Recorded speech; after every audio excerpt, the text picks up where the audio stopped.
Welcome to how to remove lock on Facebook. So in this video we are going to show you how to remove lock from your Facebook profile on Facebook. But before start of this video, I want you guys to like this video and subscribe to my YouTube channel. So first of all, you will go into the Facebook and then make sure that you are in your Facebook profile, and here you can see that it is saying to me that you have locked your profile. So how I can basically now unlock my profile?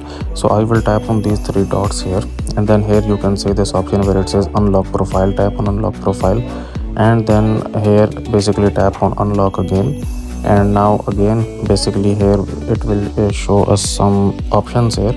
So tap on unlock your profile, and now you will see that my profile will gets unlocked. Okay, so here you can see that I have now unlocked my profile, so I will just simply refresh it. Okay, and now you can see that my profile is now unlocked. So that's it for this video, guys. If you find it useful, kindly like this video and subscribe to my channel, and I will meet you in the next video.